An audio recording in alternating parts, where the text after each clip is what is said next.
Now, what you may not know yet is first that people should be flaggy, and then why. Why should be flaggy? Why should people be flaggy? What are the benefits of being flaggy? We'll get to that. So, what is the effect of informing or indoctrinating others as to what should be and what should not be? Of course, these communications program attention toward the specific patterns referenced. Okay, what should be like flaggy. People should be flaggy. So people start thinking, oh, what's flaggy? What's that mean? And then am I flaggy? Are other people flaggy? All that stuff, right? So, for instance, in religious programming, there may be an instruction such as people should be honest. That's an instruction, by the way. People should be honest. This focuses the attention of who? Of the recipient, the listener, the recipient of the propaganda. People should be honest. This focuses attention on the issue of whether or not honesty is present. It's an instruction to put attention on honesty's presence or absence or whatever. All right? So you focus when I tell you people should be honest, you think, oh, that means me. And you should focus on whether there's honesty present or not, or at least whether honesty is perceived or publicized. We'll get to that later.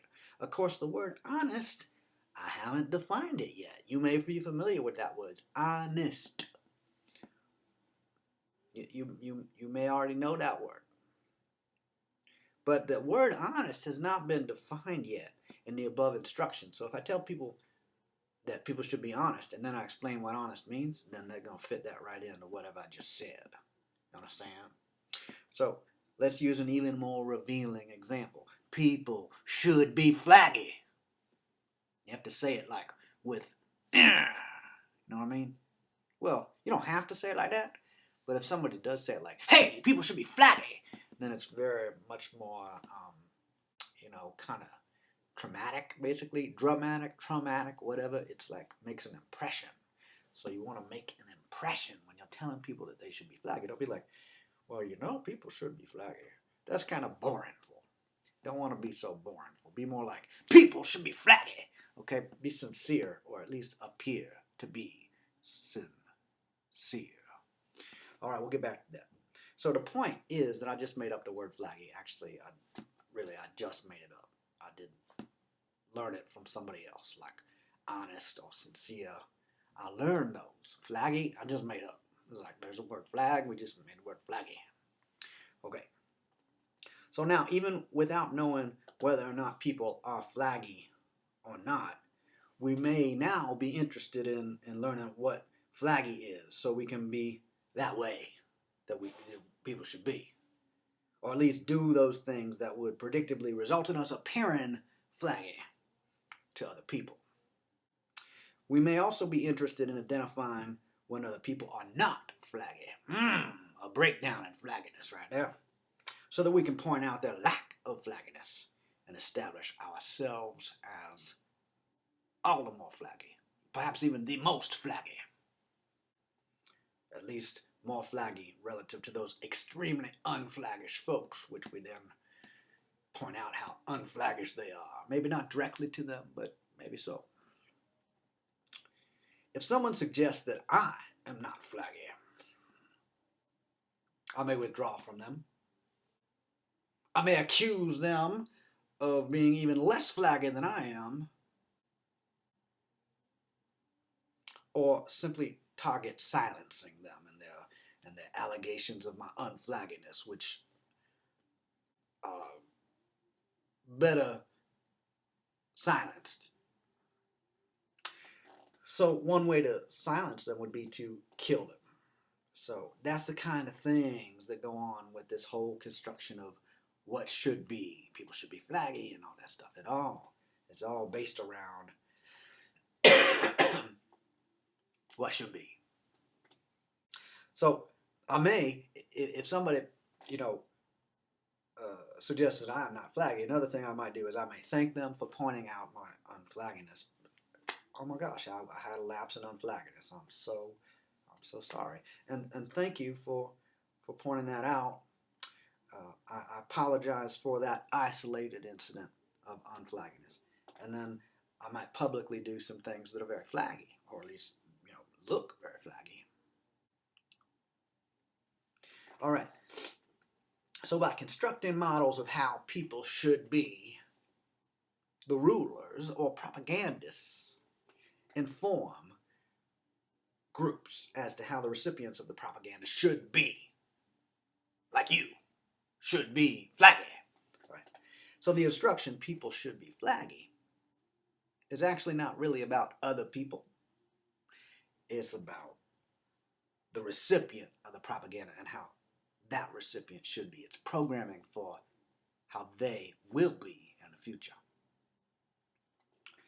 If I tell you that people should be flaggy, and you know that you are one of those people who should be flaggy, your person, people should be flaggy, okay, then really all that just happened is that I told you to be flaggy without directly telling you that. So we could call that an indirect or covert or unconscious instruction. Instead of saying you should be flaggy and I'm going to punish you if you're not, I say people should be flaggy, and I kind of train you in the whole game of looking for who's flaggy or not, and punish people who are flaggy and punish people who aren't flaggy and reward people who are flaggy, all that stuff. So obviously, once I inform you that you should be flaggy, I mean that people should be flaggy, then you may suddenly be concerned with learning what flaggy means, right? And displaying any flaggy behaviors of yours. Like, you may not change your behaviors, but you'll emphasize or display or promote attention to your flaggy behaviors, and minimize exposure of any unflaggish behaviors that you might have. So the flaggishness of your behavior may or may not change, right? But a new behavior of emphasizing certain behaviors and minimizing attention to other behaviors that could arise. In other words, people have been instructed to be attentive to other people's perceptions of you. That's how you should be, is you should be attentive to other people's perceptions of you.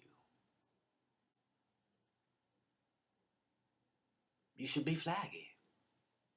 And you should be attentive to whether or not other people perceive you to be flaggy.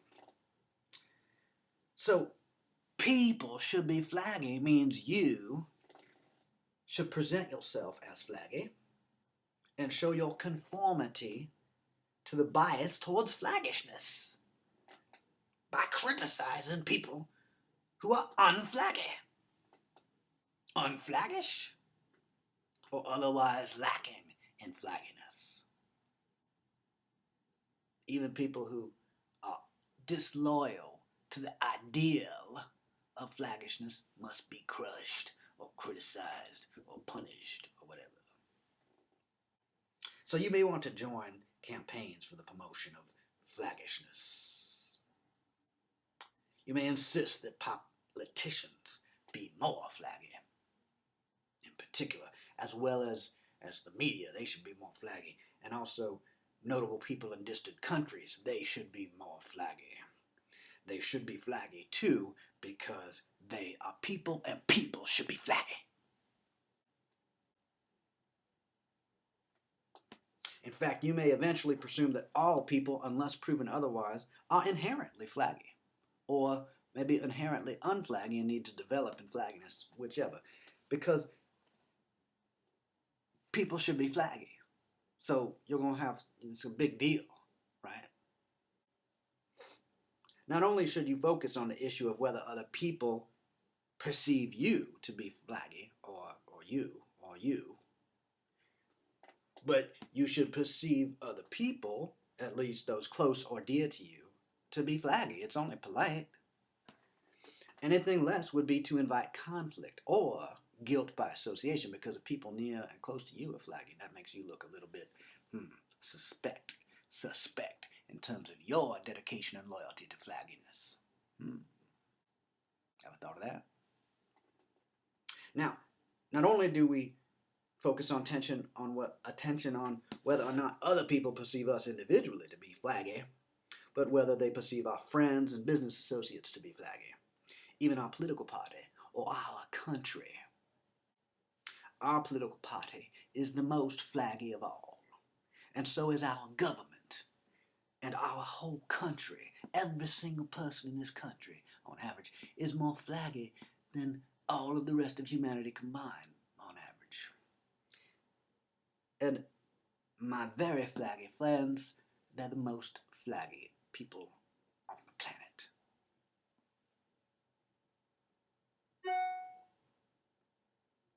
Since my computer's even flaggy, since everyone should be flaggy, it becomes important to occasionally punish some folks for their lack of flagginess, or even just their lack of loyalty to the idea that all people should be flaggy, obviously. People need to be reviewed for flagginess and rewarded or punished in accord with their flaggishness. It's only fair, right? And because this is emphasized over and over and repeatedly,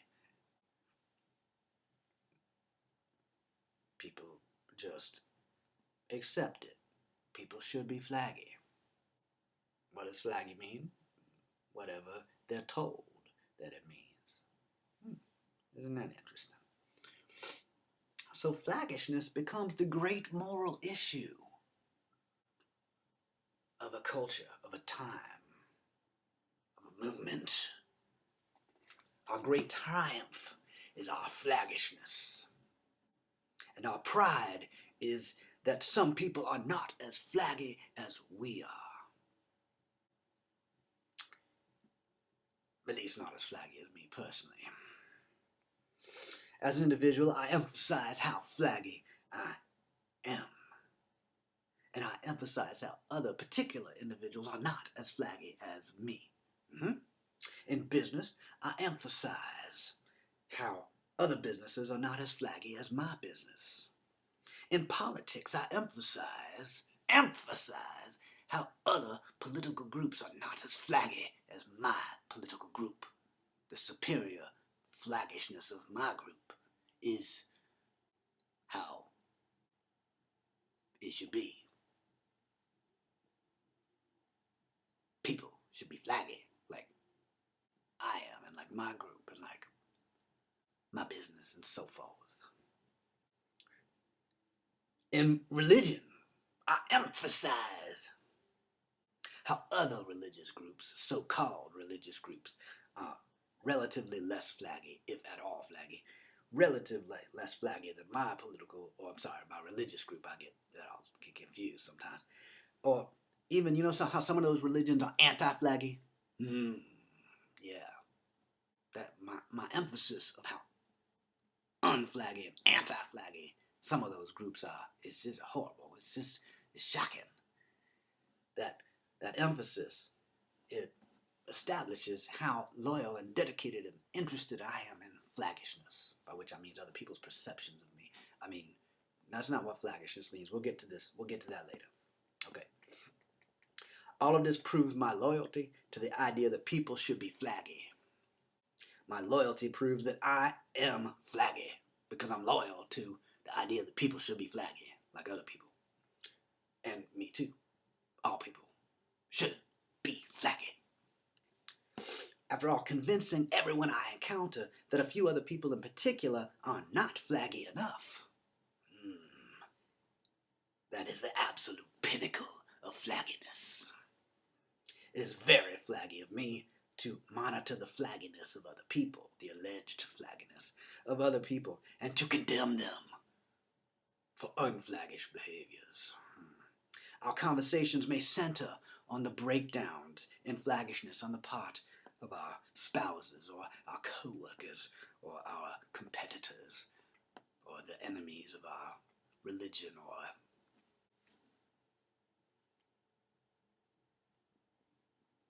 political group.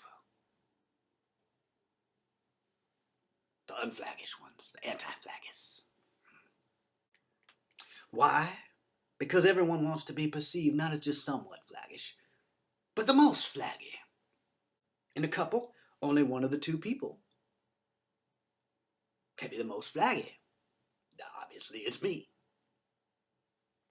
In a group of 100, the competition is to be the most flaggy, or at least in the top half of flagginess. I am consistently in not only the top half of flaggishness, the top 10%, the top 1%, the most flaggy of them all. Why? Because I'm the one who defines what flaggishness is and tells other people that they should be like that. Yep. In a business, only one of the coworkers can be the most flaggy, which means that I am constantly concerned with noting other people, other coworkers of mine, their flaggishness and unflaggishness, and collecting evidence for a possible eventual witch hunt crusade inquisition against their unflaggishness.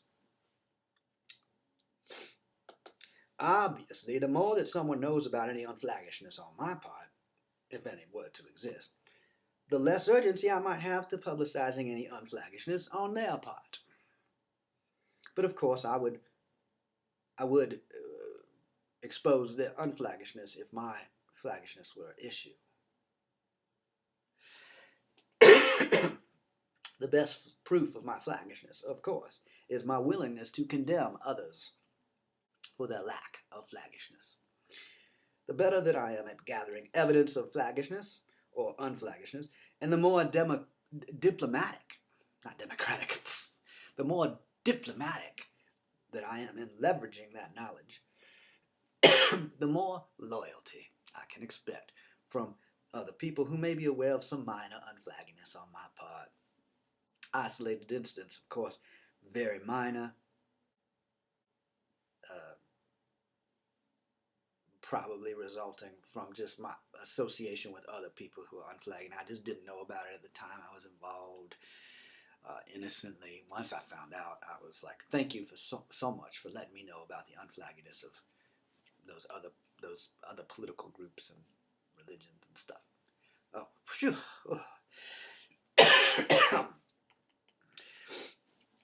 Also,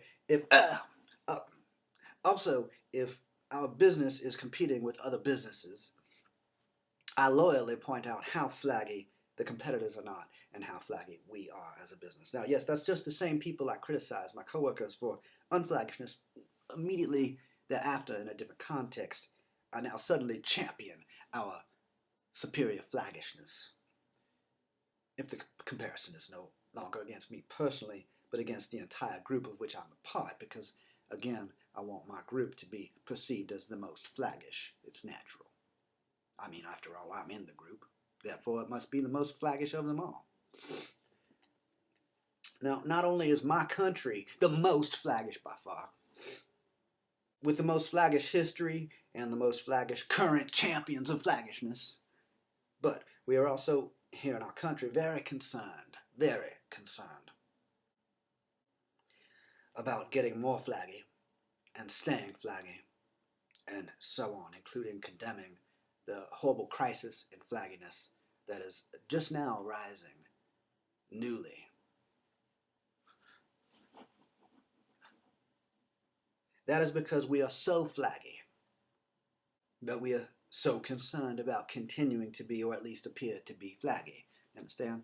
That's because we're so flaggy that we're so concerned about appearing to be flaggy or being flaggy or whatever. All right. Yeah. So the definition of flagginess is to rally around this flag as opposed to the other flag or other flags. I don't even know if there are any other flags besides flaggishness. Those other people who are rallied around those other flags, alleged other flags, are not as flaggy as I am, or as we are if it's us. They have the wrong flag, which is not just an innocent error on their part. Like if I had the wrong flag, if I was born in that country and I emigrated or something, I was innocent. I was just... Now, I admit that it was a mistake to be born over there. I came over here, and so on. So now Now, the people who are still there, it's not an innocent mistake. For them, it's a moral failure on their part for lacking in flaggishness. We flaggy people, should mercifully relieve them of the evil horrors of living with their moral failure of unflaggishness by efficiently killing them or converting them or at least conquering their social system under threat of extermination with nuclear weapons of mass destruction or whatever means necessary. Flaggishness really means loyalty. Honesty really means loyalty too, but it is impolite to say so. Of all the things that people really should be, people should not be too loyal. At least they shouldn't appear too loyal. They should be flaggy, or honest, or hardworking. But being loyal is a bit too direct. Be morally superior. Not just flaggy. Not just loyal, certainly. Be morally superior. Merely being loyal is what all those other businesses and all those other countries are doing or trying to do. They're concerned about their perception. That's just a concern with loyalty. It's can't be trusted. Always be the most flaggy. Always. Be morally superior. Encourage flaggishness by telling other people that they should be flaggy, and then criticize or punish them for any display of unflaggishness, because controlling what people display is the point of indoctrinating your subject or target in how people should be. Perhaps people should only display the qualities that they wish for other people to perceive. Because I am so authentic about how inauthentic I am, you may notice, I notice and admit how valuable it is for me to look good. This may be the most flaggy thing that someone could do, to be authentic about how inauthentic they are or could be, which has a lot to do with where my hand is relative to the camera and so forth. This is all flagginess. It's the peak and pinnacle of flagginess. And it looks good. It's authentic to be, it looks good to be authentic about how inauthentic other people are. So I define how people should be. People should be direct, straightforward, and honest, not manipulative or propagandist, or concerned about appearances and results and methods that work. People should be unselfish and moral and think for themselves. People should not just accept whatever propaganda has told them by repeating it over and over and over and over, like the people should be flaggy. People should definitely resist propaganda. Propaganda is very bad. People should, in fact, at least condemn propaganda. Or at least deny that it exists. Such as by suggesting that propaganda was recently invented, as in just 14 seconds ago. As everyone knows. Also, if you're going to rally around a flag, make sure that the flag that you are rallying around is the most flaggy of all. Or at least appears flaggy. Anyway, what is the difference really between the appearance of flagginess and actual flagginess? What specific behavior distinguishes between actual flagginess and the mere appearance of flagginess? After all, people should not be concerned about appearances and other people's perceptions. They should only be concerned with their own actual flaggishness, or flagginess, like how they condemn other people's unflaggishness. People should condemn other people's unselfishness. They should condemn. That was a joke. I was testing to see if you were listening. People should condemn other people's unflaggishness, of course. By which I mean that people should condemn other people. Like for being other than they should be, like unflaggy.